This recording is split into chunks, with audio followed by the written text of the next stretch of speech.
प्रधानमंत्री मोदी का वाराणसी चूंकि संसदीय क्षेत्र है, ऐसे में चुनाव की तारीखों का ऐलान होने के बाद वहां पर किस तरह का माहौल, किन किन मुद्दों को लेकर लोग बातचीत कर रहे हैं।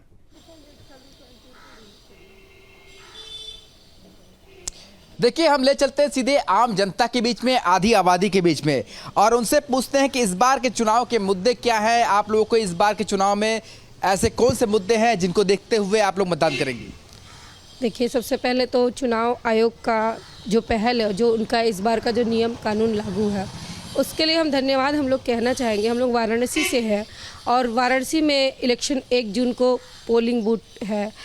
तो जहाँ तक कि हम लोग को पता चला अभी न्यूज़ में देख के कि इस बार के इलेक्शन में कुछ जो है अलग से कानून बनाए गए हैं कि इस बार जो है हिंसा दूर रखा जाएगा, हाथापाई इन चीज़ों के लिए एक कड़ा कानून बनाया जाएगा जिसको 5 मिनट में सुनवाई होगी। आप लोगों के मुद्दे क्या रहेंगे, किस मुद्दों को लेकर आप लोग चुनाव में वोट देंगे। मुद्दा यही रहेगा, विकास जो अभी तक हमारे बनारस का होता आया है, पिछले 10 सालों में जो विकास हुआ है, हम उम्मीद करेंगे कि जो जीते वो इस बार पिछले 10 सालों से भी ज़्यादा अच्छा विकास करे, महिलाओं के लिए, युवाओं के लिए, लड़कियों के लिए अच्छे से अच्छा काम करे और हमारा काशी आगे बढ़े, बनारस आगे बढ़े। क्या रहेगा मुद्दा इस बार चुनाव में, आप लोग किस मुद्दों को लेकर आप चुनाव में वोट डालने जाएंगी। मुद्दा यही रहेगा कि सभी के लिए सबका कार्य करना चाहिए। जैसे मोदी जी खड़े हुए थे सबके लिए, इस बार भी जो बोल रहे हैं वो करना होना चाहिए।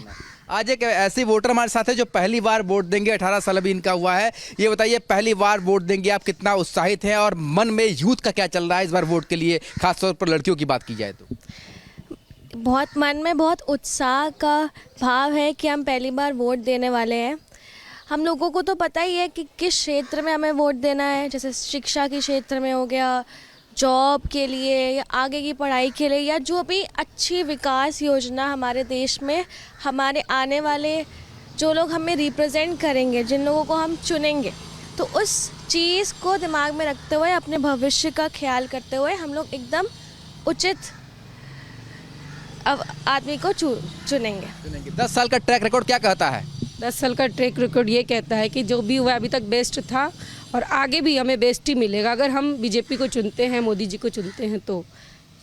चलिए, जिससे 10 साल का ट्रैक रिकॉर्ड की बात की जाए तो 10 साल के ट्रैक रिकॉर्ड से वाराणसी की जनता तो संतुष्ट है, पर उनका कहना है विकास का ये जो सफ़र है वो जारी रहना चाहिए। इसी वाराणसी से सांसद मौजूदा प्रधानमंत्री नरेंद्र मोदी, लेकिन हम पूरे देश के संदर्भ में बात करें तो ऐसे में काशीवासी सोचता क्या है।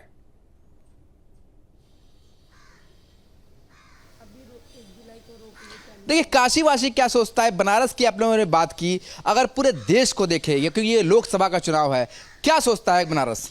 देखिए, बनारस के लोग मोदी जी के कामों से संतुष्ट हैं और जिस तरह उन्होंने काशी का विकास किया है, साथ में वो काशी के सांसद है, काशी के साथ पूरे देश की बात हो रही है। राष्ट्र और पूरे देश के विकास के लिए वो रात दिन सोचते रहते हैं। आज ही हम लोगों के पास, क्योंकि मैं उनके यहाँ कार्यकर्ता हूँ, एक पर्सनल लेटर आया है दिल्ली कार्यालय से कि 10 सालों में जो हमने विकास किया और आप लोगों ने जो सराहा उसके लिए धन्यवाद। अगर हम इस बार जीतते हैं, मोदी जी ने हम लोग को भेजा है कि तो आगे और राष्ट्र हित में ऐसा विकास करेंगे जिसकी हम लोग को संभावना भी नहीं थी, सोचे भी नहीं है। विपक्ष लगातार कहता है कि मार्केटिंग हुई है, आप लोगों ने जमीन पर क्या देखा है। पूरे देश की बात हो रही है, पूरे देश में किस तरीके के बदलाव चाहते हैं।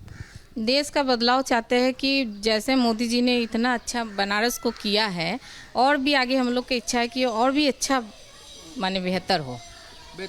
यूथ क्या सोचता है, यूथ क्या देखता है। आप पहली बार चुनाव में वोट करने के आ रही हैं तो आपने पूरी रिसर्च भी की होगी, तो देश में किस तरीके का बदलाव हो रहा है और आप लोग किस तरीके का बदलाव और चाहती हैं।